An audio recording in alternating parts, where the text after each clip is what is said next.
Bani Israel ini dia berusaha dalam ilmu yang sudah dia dapat, dia amalin, dia pengen, dia dalam doanya itu, ya Allah, aku pengen penduduk yang ada di kampung aku ini orangnya pada soleh semua, pada adil semua, pada ihsan semua.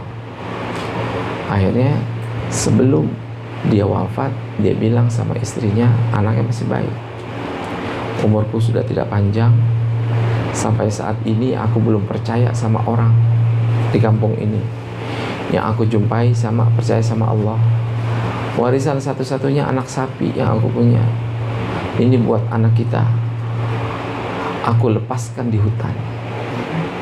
Ayangnya, Allahumma inni astaudi'u al-ijlata indak innaka al-qawiyul amin. Ya Allah, aku cuma punya warisan satu ini, anak sapi, cuman Engkau yang aku percaya, dan aku gak bisa, sampai istri gak dipercaya. Akhirnya dilepasin itu di hutan dengan berharap Allah yang jagain. Wafatnya, anaknya masih bayi gitu ya. Ibunya udah dibilangin, nanti kalau anak gede kasih tahu. Dia kasih tahu pas gede, bapak kamu ninggalin wasiat warisannya anak sapi. Mana bu? Cari di hutan. Warisan cari di hutan. Si anak yang masih muda belia, bu, gimana nyarinya? Gitu. Kamu harus punya sifat tawakal. Bapakmu tuh punya sifat tawakal dulu. Kamu anaknya harus punya tawakal dulu. Percaya dulu sama Allah. Kalau kita kan kagak. Percaya cuman pada diri sendiri doang, sama Allah kan kagak. Ketika kita kena musibah atau ya Allah, Allah kok gini amat, jangan gitu ya. Akhirnya atas pesan ibunya, pokoknya engkau cari gimana caranya, jangan dijual kecuali atas izin ibu ya. Cari sana kemari cari, nah, akhirnya diangkat tangga, ketemu-temuan lah. Waktu ditinggali di hutan kan anak sapi lah, gitu anak ketika udah gede bukan jadi anak sapi lagi, jadi induk sapi gitu. Dicari Allah, ditawakal gini, Allah masukin itu, datang itu sapi di tengah hutan, udah datang depan dia aja itu. Padahal banyak pemburu di situ gitu. Pemburu datang, itu sapi jadi berubah cakep, kulitnya agak coklat keemasan gitu.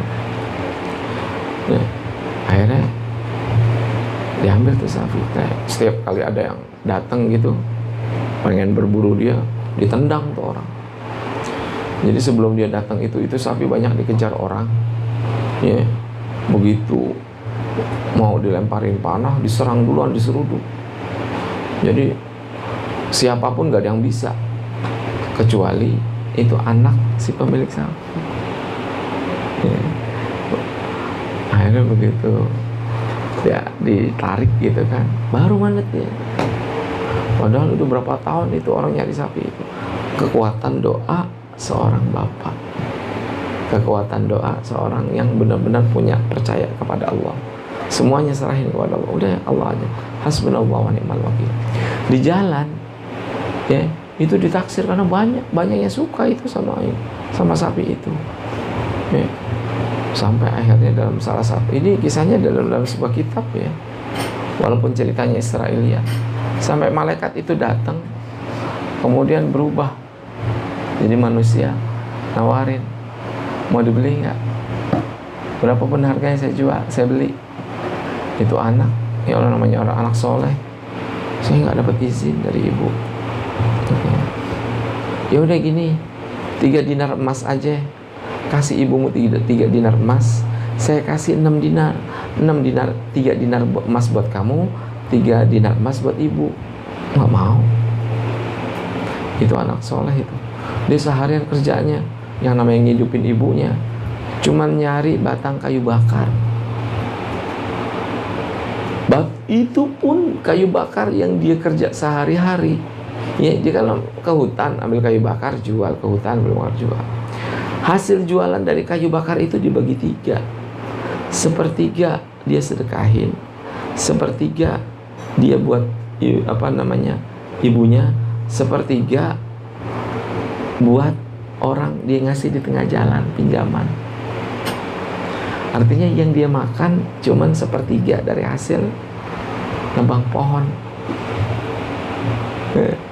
Akhirnya si ibu bilang, nih kalau begini nggak kaya-kaya. Lah kerjaan nebang batang pohon, hasilnya dibagi 3. Ya sedekah 1 buat bawa ke rumah buat ibunya 1, ya buat dia pinjemin orang 1. Nggak sampai kayak kiamat juga ngawal kaya. Akhirnya begitu dia pulang, ada yang nawarin lagi, udah 18 dinar emas, kagak. Udah sekian kagak. Sampai dia pulang, nyampe ke rumah ibunya, katanya dia, Bu udah nawarin sampai sekian puluh dinar emas. Enggak, katanya. Kasih nggak Bu? Jangan. Sampai akhirnya besokannya ibunya langsung nurunin perintah, adakah yang ingin membeli sekarang? Ada, siapa datang mari. Kata ibunya, siap berapa? Saya siap. Ternyata ini adalah orang Yahudi yang dapat perintah dari Allah untuk nyembelih seekor kerbau, ya, yang dalam ceritanya itu disuruh motong kerbau, balik lagi nanya, kerbau warnanya apa? Warna kuning. Laki apa jantan? Wah, kan banyak itu. Dalam surat Al-Baqarah itu ceritanya panjang. Itu yang beli orang-orang Yahudi itu, Bani Israil. Dia nggak dicari-cari, nggak ketemu. Pas sama kerbau itu, punya anak Bani Israil itu. Kami siap membeli dengan takaran emas seukuran kulit sapi itu. Jadi bukan pakai 1, 2, 3 belasan. Kulit dari sapi itu ditimbang, timbangannya berapa kilo, itu bayarnya pakai emas ukuran itu.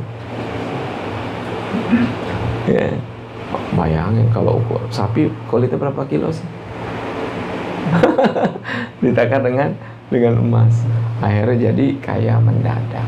Tuh akibat dari orang bertawakal kepada Allah Subhanahu wa ta'ala.